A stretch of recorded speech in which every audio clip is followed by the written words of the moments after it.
Great. Well, without further ado, I'm going to start the session off. Thank you very much, everybody, for joining us today. It's going to be a whistle-stop tour through championing workplace safety. I'm going to be kicking off and walking you through a little bit of background, a little bit about health and safety landscape, just doing a little bit of positioning.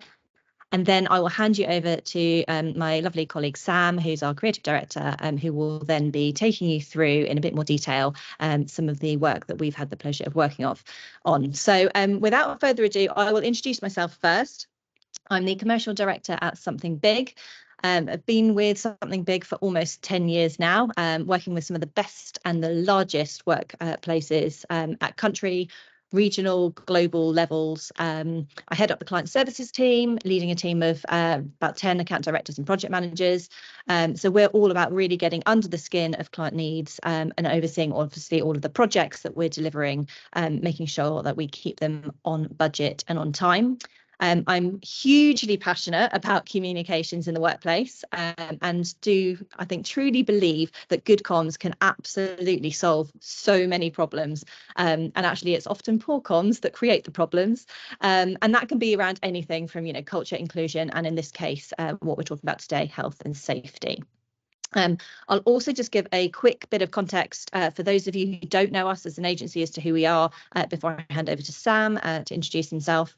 We are an independent employee-owned creative communications agency. We've been set up and we've been running for just shy of 25 years. We are an accredited B Corp, Better Business and certified Great Place to Work. And our mission is all about helping sort of customers create fairer, healthier and happier workplaces for all through the power of comms, which is why I guess health and safety is a topic that we are super passionate about. So Sam, over to you. Hi, yeah, I'm Sam Hennig, so I'm creative director here at Something Big. Essentially, my role is to be in charge of all the fun stuff, getting to take in and understand clients' challenges and insights and come up with creative and interesting ways to tell the stories that need to get told.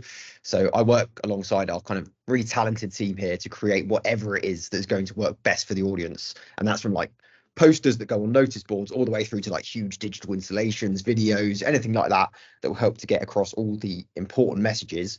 And in this case, what we're going to show you today is kind of that health and safety message and how we've worked that across lots of different channels and in lots of different ways. So we're really excited to kind of get into that topic. Fab. Thank you, Sam. So let's get stuck in. I'm going to kick things off, as I said, by providing a bit of background in terms of the health and safety landscape.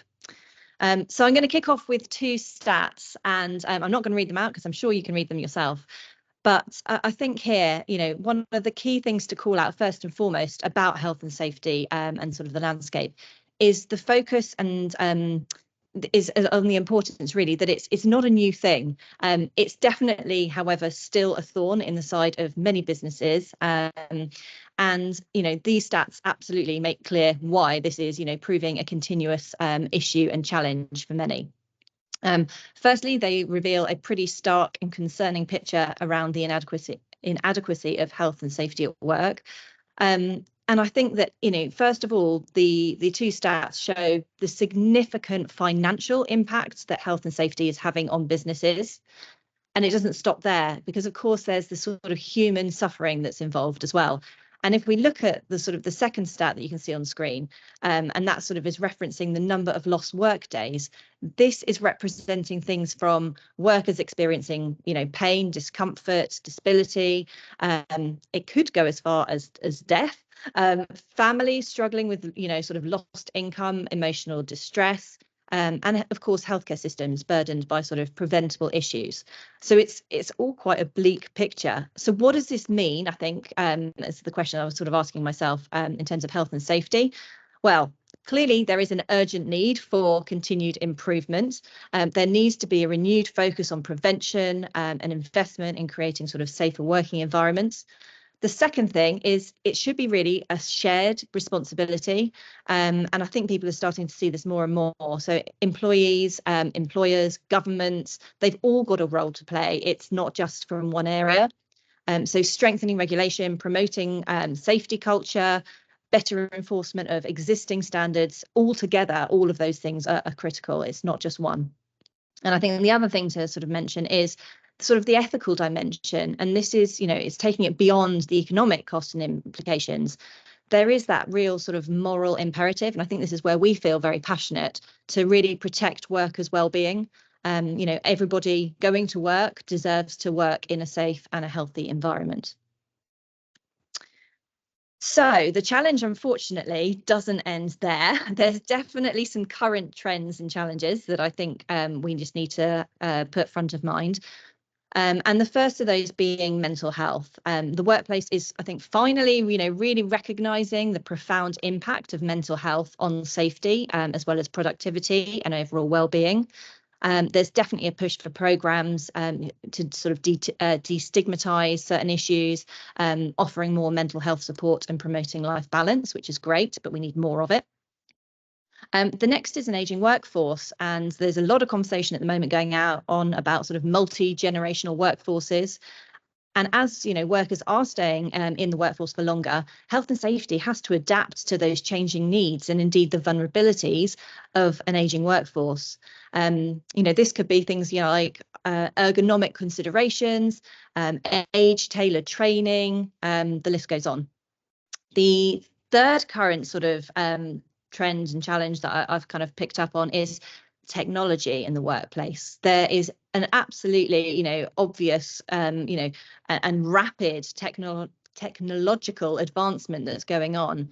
And that is creating both new risks and opportunities, I think, to improving safety. So the likes of robotics, certainly in a lot of warehouses, automation, predictive analytics to enhance prevention, all of these things need to be playing more of a part as we move health and safety forward.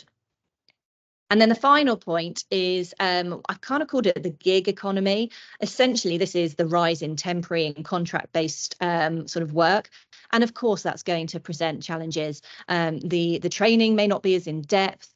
The sort of shared responsibility may not be taken on quite so well by people.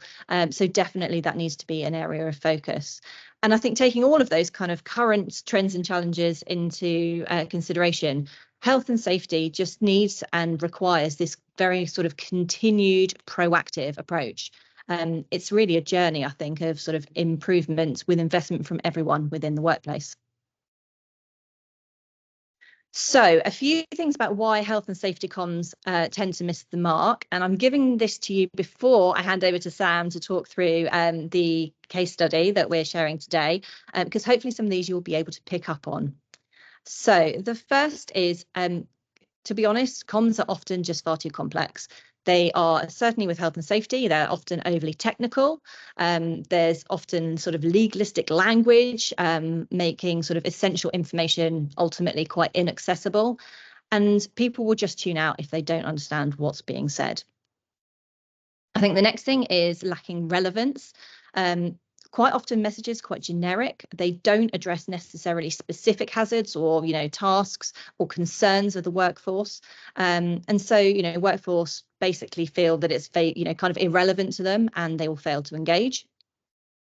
I think the next one is too often we see health and safety communications being very much a one-way street. That's kind of just delivered as lectures or announcements. It's almost just feeling like it's sort of these rules that are being set out, and people just tend not to be particularly receptive when they feel they're being talked down to.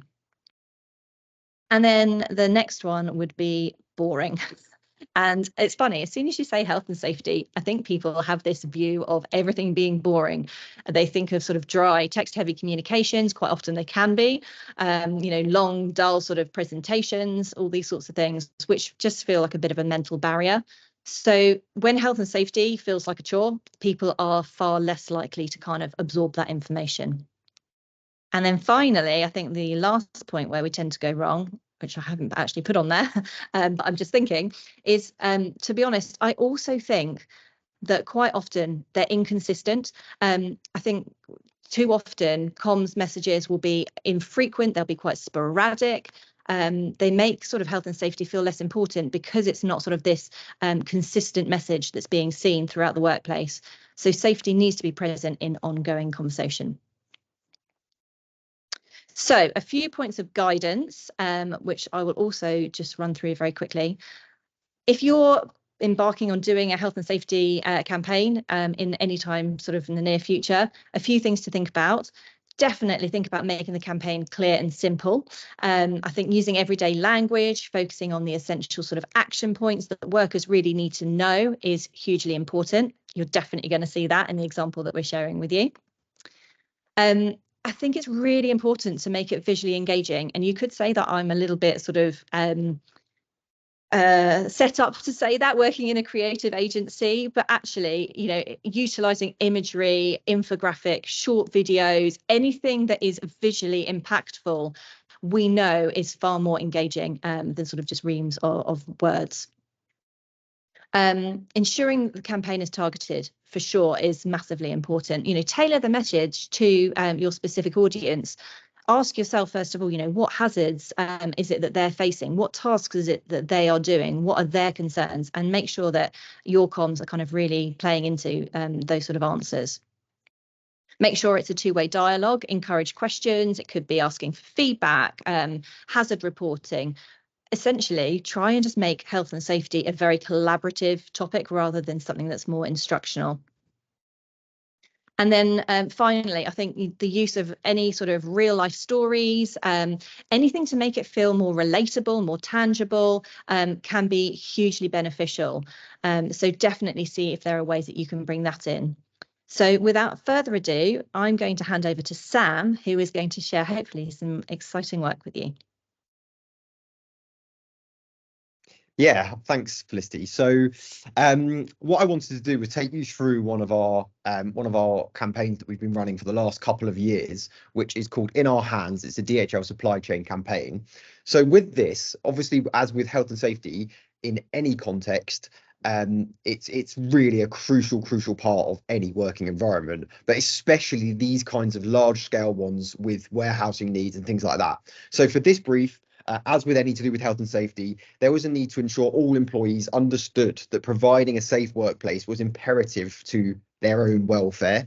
It's kind of leaning on that insight that staying safe at work isn't just important for you, but it's also important for your colleagues, your family, and your friends. So it's kind of that idea of like making sure you get home safe as well. That kind of emotive angle to things too was really important to kind of hammer home and lean on that insight. So that's exactly what we did. So we wanted to ensure that we worked with DHL to create a campaign that kind of really resonated with employees. So instead of just talking about like the importance of health and safety, we reframed it and we created a campaign that focused on positioning health and safety as a joint responsibility across all employees, raising awareness that it's up to all employees to keep themselves and each other safe through an empowering and action-orientated lead message, which was our safety is in our hands. And we thought, what better way to show this than by using a technique of creating interesting, kind of intriguing imagery via the use of negative space created by the hands. So this is just something so different to what you would be used to seeing within the space of health and safety that it's really going to capture people's attention when it's seen. So we launched the campaign on World Safety Day and created a series of really strong, bold visuals, which showed that for every kind of an individual, no matter their role, they all had a part to play in keeping themselves and others safe. And then alongside these visuals, which were used across like loads of different mediums, we also launched guides for employees and for managers, along with also a short explainer video to introduce the concept of what our safety in our hands was and why it was so important for the workforce as a whole. So we've got a little clip of that animation to show you, which just kind of really helps to bring the idea to life. You're part of one of the safest logistics teams in the world. How amazing is that? Together, we're achieving great things. Our safety is in our hands, which means we can all take care of ourselves and each other. So what is health and safety at DHL Supply Chain really about? Yeah, sorry, the sound went a bit mad there, but hopefully you got the idea of how it kind of looks and how it was coming together. And essentially that just launched the idea of people taking responsibility for their own safety, for others' safety, everyone having their role to play within that. But it just did it in a really different way. We weren't just showing the normal kind of health and safety scenarios that people are used to seeing in e-learnings and stuff. We were kind of bringing a fresh perspective to it and really giving that ownership to the people. Throughout the year, we basically continued to create a wide range of materials. So we focused on every kind of aspect of health and safety topics as well, from the importance of kind of personal safety to things like working at height, collisions, well-being, even mental health as well came into this. And we were able to use this same kind of visual technique to talk about all of these really, really wide-ranging topics that fit within health and safety, making sure that the message kind of stayed front of mind over a really extended period of time. So this another thing about this way of communicating is that it's got real flexibility and can really last a long time. So this is still running and has been running for nearly 2 years, I think now. So it can really talk about all sorts of different topics as well. So I kind of have already mentioned it, but to kind of summarize what makes this campaign work, well, the first thing is simplicity in the message and in the visual. This is not only quick to understand, but it's also inclusive and something that is really easily translatable. I think this is run in 60 countries at the moment, so it has to be something that's really easy to use and to translate. We often talk about simplicity being a key ingredient of any success for any campaign, but in this particular case, it's kind of evident that we took simplicity to a new level. We removed all of the kind of superfluous messaging and graphics and went with a style which was really not fussy, meaning that we just within like seconds of seeing the campaign, you can kind of start to understand what it's about, especially when you see that message of our safety in our hands, and see the different images that we're showing. It's just a really quick fire, simple way of doing that, and visually it's very simple as well. So we just really wanted to make sure it was super straightforward for people to kind of get to. And with that in mind, it's kind of just that idea of a picture speaking 1,000 words. We know that literacy levels are actually a lot lower than I think people realise. The average reading age in the UK is actually only around 9 years old. And there's a lot of multilingual workforces as well where language can be a real barrier. So we know, for instance, that there's some warehouses, there's one we've worked with before where there's up to 50 languages being spoken under one roof. But so we knew that the speed of engagement was really, really important. Humans process images 60,000 times faster than words. So we really had to get those images straightforward and to the point, which I think was really important. And while focusing on visualization is key for a topic like this, it's not always a great idea to go down to the photography route, as that can kind of blur into the background and means our brains have to kind of sort out what they're seeing. So for instance, you might be seeing like PPE and someone carrying a box in one image, and it's like, am I meant to be focusing on the PPE here or on the way they're carrying the box? And actually the messages can become really mixed when you're showing real photography, whereas using illustration is kind of the perfect way to demonstrate the issues and challenges, but with a real focus and a real clarity, which when you're considering workforces that have as many as 50 languages in one place, that is incredibly important. And then I guess the third point would be around clarity of accountability. So using language like our safety is in our hands. It makes it really clear that this is aimed at everyone and makes it feel personal. And I think that's to that emotive thing we were talking about before, where we want people to feel like it's for them and for the people they care about that they're keeping safe. So that just that simple thing of saying our safety as opposed to your safety, it just brings everyone on board. So language is really important, even when we're keeping it incredibly simple. And then obviously the fourth thing is having new content to constantly drip through to keep the topic alive. So as you've seen through the visuals, through the animations we've shown, also the fact that we actually did these in so many different ways. There were big banners within warehouses, there's animations, there's so many different ways of showing these comms and talking about different topics. And I think being able to consistently drip that content through prevents information overload and means that health and safety stays top of mind for a long time. It's got real longevity to it.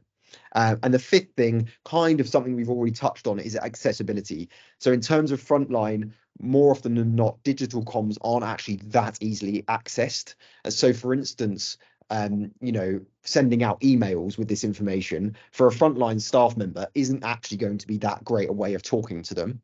So we had to really consider channels a lot. So whilst a lot of the time we embrace a digital first way of working, when communicating with this audience, we had to slightly think differently. And it's important to really consider channels that will be engaging. And this comes down to having something highly visible on the walls around them, from posters and videos to educational pocket guides, quick reference materials, as well as some assets for DHL's employee app as well, which they can all access. We made sure employees and managers were all equipped with the tools they needed. So actually, while it's really important to talk directly to frontline, it's also really important to talk to their managers, who will then disseminate the information further. So we really created a multi-channel campaign that worked for all of the different audiences that it needed to, so that everyone felt that our safety together is in our hands. And I think that's why this feels like a really successful campaign that's really spoken to the right people at the right time.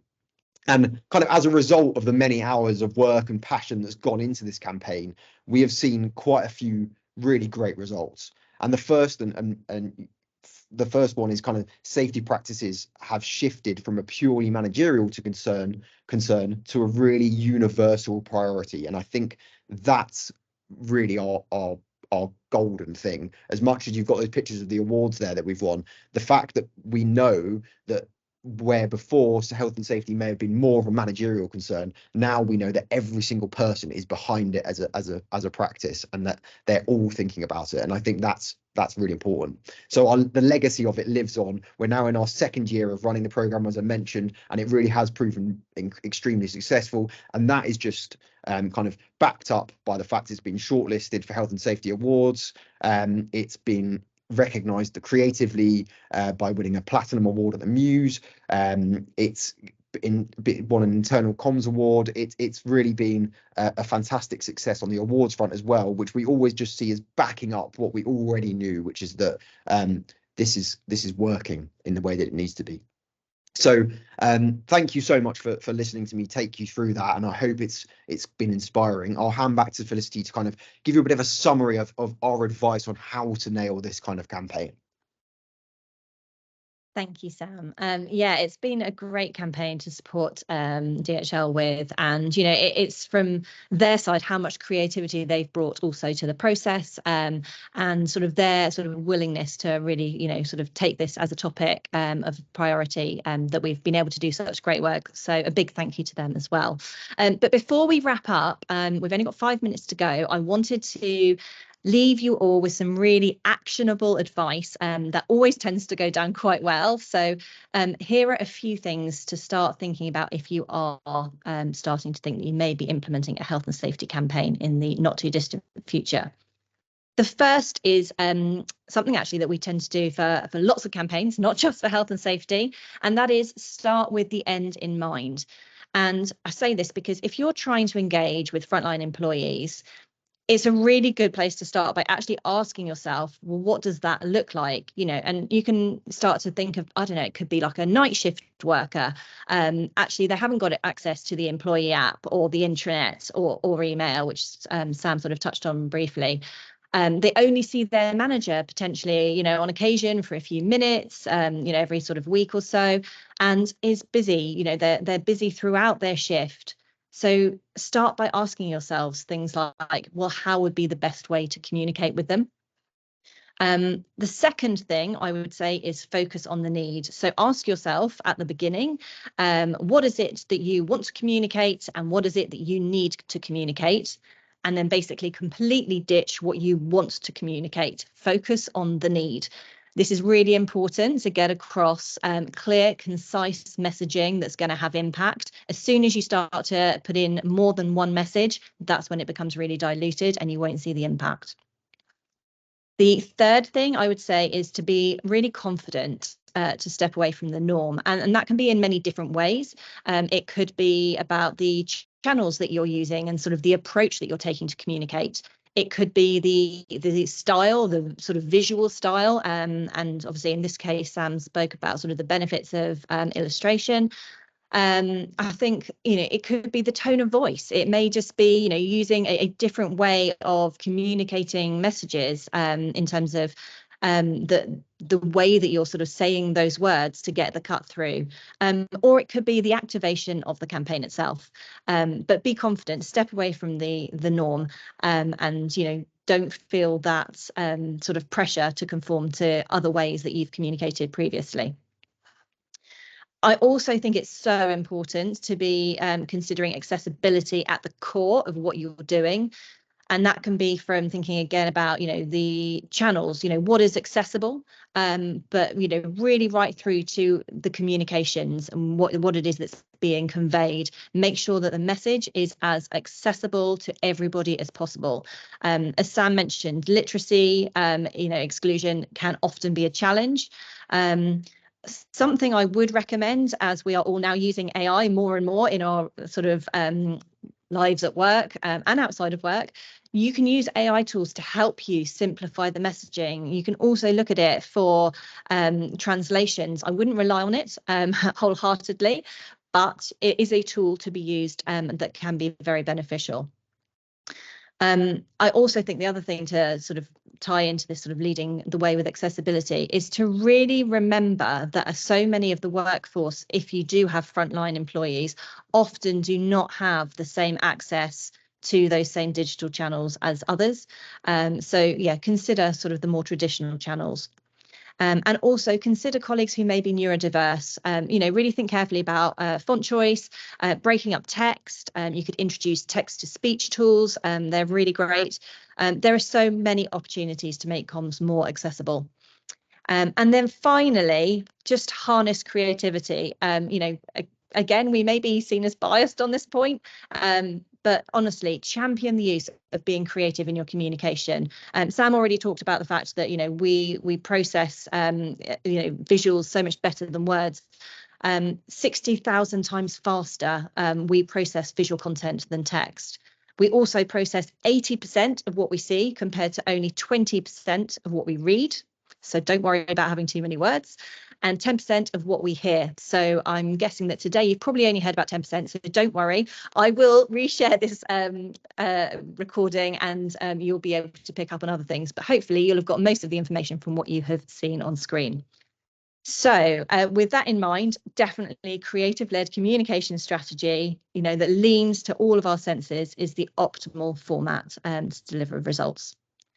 So that is it for today. It's bang on 1 o'clock. We're out of time. If you have any questions for Sam or myself, please do pop them into the chat. Alternatively, you can reach us on LinkedIn. We will absolutely reply to you all personally. And thank you all for joining us today and enjoy the rest of the day. Thanks a lot. Thanks so much, everyone. Bye-bye.